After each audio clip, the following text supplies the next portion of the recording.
திருவாரூர் தியாகராஜர் கோவிலுக்கு நிதி ஒதுக்கியும் திருப்பணிகள் மேற்கொள்ளாததால் கோவில் கோபுர முகடு இடிந்து விழுந்துள்ளது.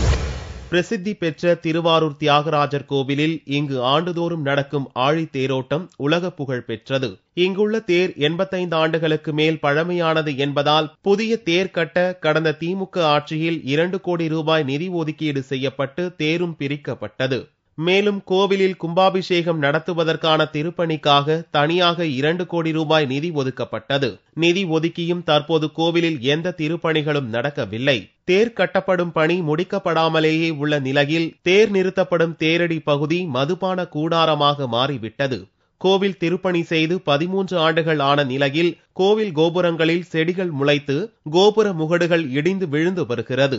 தேரோட்டத்தின் போது தெப்ப உற்சவம் நடக்கும் கமலாலய குளத்தின் சுவர்களும் இடிந்து விழுந்துள்ளது.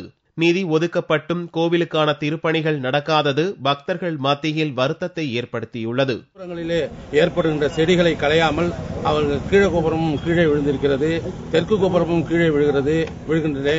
அந்த தேர் பணி டிஎம்கே கவர்மெண்ட்ல ஆரம்பிச்சதுதான். அதுக்கப்புறம் அது அப்படியே கிடப்பில் போடப்பட்டுள்ளது.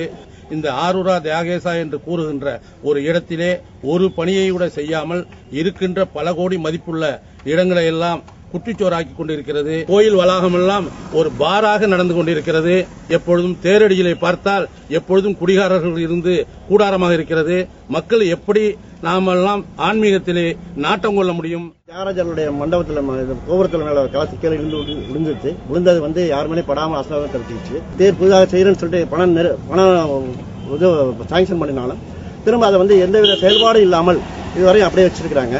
இது எந்த விதமான மரம்லாம் வாங்குறேன்னு சொல்லிட்டு இருக்காங்களே, இது வரைக்கும் இந்த மரமும் வாங்கவும் இல்லை. இந்த தேரோட நடைபெறதுக்கான வாய்ப்புகள் இல்லாத அளவுக்கு பண்ணிட்டு இருக்காங்க. நிதி ஒதுக்கியும் பணிகள் நடைபெறாமல் இருப்பது ஏன் என்ற கேள்வியும் திருவாரூர் மக்களிடையே எழுந்துள்ளது. 4 ஆண்டுகளாக நடத்தப்படாத தேரோட்டத்தையும் தெப்ப உற்சவத்தையும் இவ்வாண்டாவது நடத்த வேண்டும் என்று பக்தர்கள் வலியுறுத்தியுள்ளனர்.